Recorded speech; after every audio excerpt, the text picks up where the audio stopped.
Ryan Fournier has the clip from Dan Bongino. He says he makes a great point on why it might be a good idea for Trump not to post bail. I'm going to play this clip for you. It's about 2 minutes long. Hear it right from Dan's mouth. Folks, I don't think the Trump team should post the bond. I don't. This may sound like a crazy idea, but folks, we're living in crazy times. And crazy times require different, crazy, bold approaches. Fannie Willis wants to be a smart-ass tyrant, little socialist communist like she is down in Fulton County, Georgia. Don't post. Don't post the bond. He's right. Jail him? Let's elect our first political prisoner. Go ahead.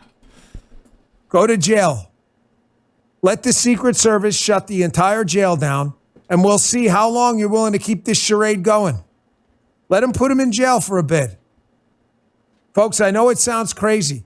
Let the Secret Service shut that entire floor down, because remember, Title 18 USC 3056, and I believe 1752. The Secret Service has the absolute federal authority, the supremacy clause. They can declare anything a federally protected area, even a prison cell. They can clear out that entire wing of the prison and make sure Donald Trump never sees another human being in that prison other than the Secret Service. I wouldn't post. You may think it's a crazy idea. I don't think so. Folks, you've seen people around the world take a stand like this, and it's easy for me to say, I get it. I wouldn't be the one in a prison cell. But you want to send a message? Let's see. Let's see what happens. We should hold protests outside of that prison cell every single day. Don't post. Don't post the bond. Make them put you in jail. And make them show America their asses and show America who they really are. And let's see how long this lasts. Folks, I think the F around and find out the time is long since passed. I agree. He makes him build I completely a whole agree. jail for him. How crazy is it that we're in this place now where we're talking about the prospect of a former president who's also a leading candidate? I mean, this is really unhealthy. It's so crazy. It's so completely crazy, and the fact that there are people that are my age, like well into their 40s, that are accepting it blows my mind, because I feel like I can understand why maybe younger people would, because they would be like, maybe they didn't get like a really good civics education.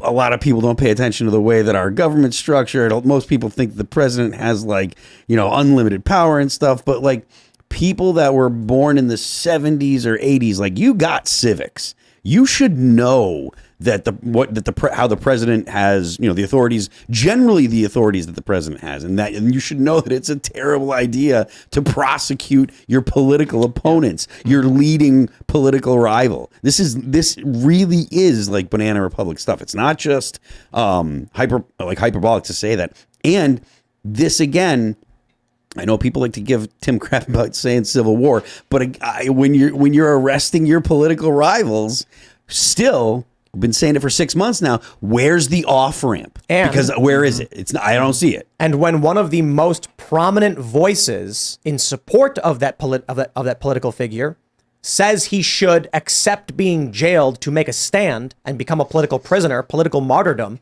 we are moving in only one direction. Yep. Now, I think he's right. I think a move like that, first of all, Trump will never do it. Trump does not want to spend any time in a jail cell. He's going to want to get in and get out. But I think Dan Bongino is correct. If it was anyone other than Trump, perhaps they might be willing to do it. But I don't see Trump being willing to do it. But if he does this, he calls their bluff. He forces these prosecutors into a very, very dangerous position of, now you actually have to jail the front runner for the Republican Party. Do you want to be the party that did that? I think they should. Jail him? Yeah. For his campaign. If the charges, this is why Dan Bongino is correct. If the charges were legitimate and they actually thought that Donald Trump was trying to overthrow the U.S. government, why would they let him go? What is not? Is it not like the highest crime in the land to try and destroy the land? Is it not? They're claiming he conspired with a group of individuals to overthrow the U.S. government. And they're like, $20,000 and you can leave. You're a billionaire. It's all. It's not even a difficult bail for him to post bond. It's like they're $200,000 and we just need 10% of that. It's like, okay, do you want cash? I got it in my pocket right now. I'm a billionaire. They're not serious. Trump should go there and say, no, I'm not going to pay. You know what I think they'll do? I think they'll say, okay, well, then you don't have to. I think they'll let him go. They will not jail him. I was saying before that they should, if their charges are correct. I think they want him in jail. Not now, though. And I think the reason why they've been avoiding is they know it'll help his campaign. Make him a political prisoner, make him a martyr. Martyr, yeah. Political martyr. Mm-hmm. Yeah. What's crazy is Biden would probably win. Why do you think? Why? If he was in jail. Biden only won by 42,000 votes in 3 states in 2020. I think Trump is deeply unpopular among wide swaths of society. Trump he has a really strong core of support on the right. Do you think that was true in 2020? I think that lots of people turned out in 2020, but lots of people turned out against in 2020. Right. So Trump lost by 42,000 votes in 2020. Mm-hmm. Do you think Trump will gain 42,000 votes or Biden could lose 42,000 or any combination of the two? I guess any of those is possible. I just think that it's extremely likely. He polarizes in a way that no other politician does. And so, look, my point is that all of this is, I think, largely unnecessary, right? And it reveals a needless insecurity on the part of the Democratic establishment that they're going to these lengths, because about 30 to 50% of the Republican Party really loves Trump.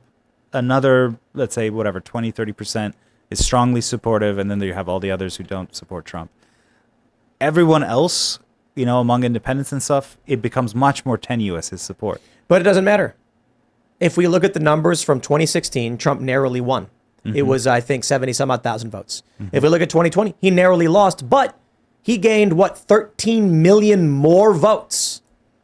Now, Joe Biden got a bunch of votes, I believe, through mostly anti-Trump sentiment, ballot harvesting, ballot chasing. The Democrats may bring back COVID mandates and stuff like that. I don't know. It seems every day we're seeing more and more signs that they're trying to bring back these mandates. But without that, people aren't going to be paying attention.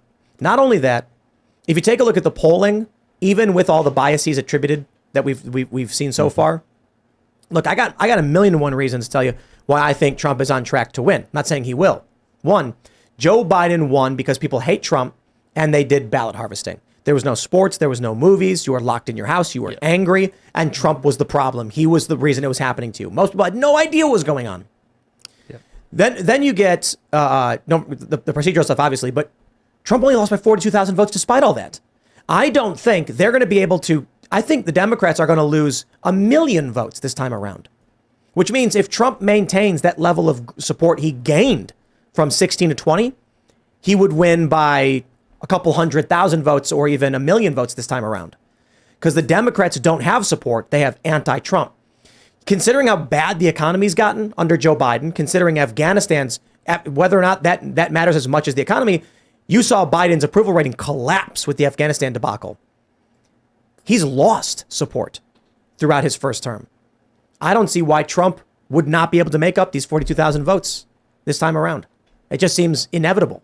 Yeah, I think so too. I mean, he just left those prisoners of January 6th to rot in prison. That's not true. What did he and do that doesn't matter to the average person. It matters to me. But it doesn't matter to the average voter. He might lose. They might both lose votes. Biden and Trump are old, man. I think Trump may, but I think Biden would lose substantially more because they don't have the lockdowns and the ballot harvesting the same way they did before. Mm-hmm. They'll have to gear up the ballot harvesting, but there's a big difference when everyone's forced in their home and they can't leave. You knock on that door, they're there, and you say, that right there, it makes it all go away. Just put Biden and you can go outside. And they go, okay. Now, without lockdowns, they may have to lock things down. You go to someone's house, knock on the door, no answer, no one's home. You knock on another door and say, hey, that anger you're feeling will all go away if you vote. They're going to be like, what anger? The anger I have at Biden, the economy sucks. Right. Oh, yeah, but Donald Trump abandoned those J6ers. The insurrectionists? Dude, I'm not voting for either of them. Get on my face. Mm-hmm. What I've seen of what I describe as passively anti-Trump folks from 2020 who voted for Biden, friends and family and family friends, they are now passively anti-Democrat. Yeah, that's what I was going to say. And I think it's probably because, like you mentioned, economic issues. Trump's not in office. It's not easy to point the blame at him. We ain't doing anything. He's just sitting complaining. So they come to you and say, you see Donald Trump talking about stuff on the internet? And they're like, I don't pay attention. That guy's not the president.